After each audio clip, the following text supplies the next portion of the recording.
Okay, so first video this week is a tables video. Our topic this week is division, and just like last week, I'm going to give you a few activities you can do to practice your division tables. I'm recording myself this time because my assistant this week is not very good at using the video camera, so she's just going to listen in, say hi, hello. Anyway, multiplication and division are very similar. They're almost like first cousins. So if you know your multiplication facts and your multiplication tables from last week, you'll have no problem figuring out division. So what is division? Division is sharing things into equal parts. And when you're writing a division table, the bigger number always comes first. So look, I have one example on there. 12 divided by 3. That means I want to divide 12 into parts that each contain 3. So all the parts will be equal. So there I've got 4 groups of 3. So 12 divided by 3 is 4. Now the way some people work out their division is by skip counting. And you can skip count forwards or you can skip count backwards. So if you wanted to say what's 16 divided by 4, you can say that's how many groups of 4 are in 16. You can count up in your 4s. So 4, 8, 12, 16, that's 4. Or if you wanted to say 48 divided by 4, some people like to skip count backwards. So they might say 48, 44, 40, 36 and count all the way back to 0, and that would be 12 times. A really important concept when you're doing your tables work is factors. So a factor is a number that fits evenly into bigger numbers. So for example, 1, 2 and 4 are factors of 4 and 3 is not. So your first task this week to use to division tables is to ask each other, ask someone at home, oral questions, so questions out loud, and they must be fair. And to be fair, you need to know your factors of numbers, so numbers that fit evenly into bigger numbers. So for example, if I had gone up here and said, what's 4 divided by 3? That's not a fair question because 3 doesn't fit into 4. It's not a factor of 4.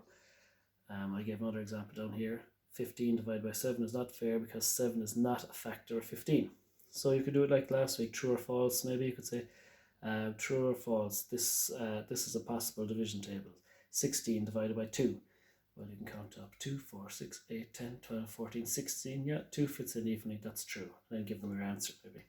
True or false, 25 divided by 4 is a fair table sum. That's false because if you count up in 4, so it won't land on 25. So maybe here's some other games you could play to practice your factors and practice your division tables. Let's show them a few, Una. So I have a few cards down here. Look, I have numbers, factors 1 to 12. It's very hard to see them there, but I have them down there. And I have a stack of yellow cards here. They're numbered 1 to 24. You can make them higher as you get used to them. You can play them with someone else, a 2-player game maybe. Pick out a card. There's 12, and you must put down next to 12 all the factors of 12. So I know 1 is because 1 is a factor of everything, and 12 is also a factor because 12 fits into itself. Let's see, is 3 a factor of 12? I'm going to think of my skip counting songs. 3, 6, 9, 12. Yeah, it fits in evenly. And 4 is 2 because 3 fits into 12 4 times. 2. 2 fits into every even number. 2, 4, 6, 8, 10, 12. 2, 4, 6, 8, 10, 12. That means it fits in 6 times. So I think that's all my factors of 6. Now, if you want to make it a bit harder for yourself, give yourself like time each. You have 10 seconds to get all the factors or something like that. So now what I want to do is I want you to leave them on the card then, because when the next person comes up and picks a card, you'll see related factors. So some bigger numbers have factors that are the same as other numbers' factors. So player 2 might get 8. Okay, so I know 8 is a factor because itself is always a factor. 8 fits into 8. And I'm going to borrow 1 from 12 here. That shows 8 and 12. That's one factor that 8 and 12 have in common. Every even number has 1 in common. Let's see, what else fits into 8? Does 2, 2, 4, 6, 8? Yes, it does. So I'm going to borrow 2 from 12. So 2 is a common factor of 12 and 8. And 3, let's try 3. 3, 6, 9, 12. No, it doesn't land on 8 at all.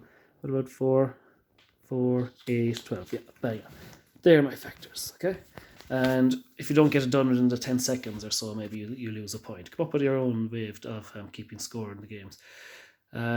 Then if you've got chalk or something, you can write the numbers 1 to 12 on paving stones outside. I don't have them, so I just put them down here. And you can use the same bundles of cards.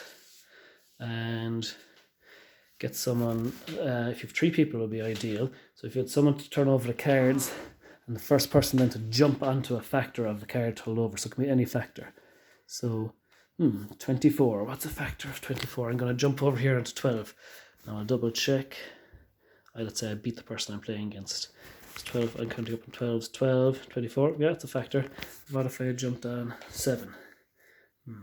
7, 14, 21, 28. No, I wouldn't have counted if I got that first.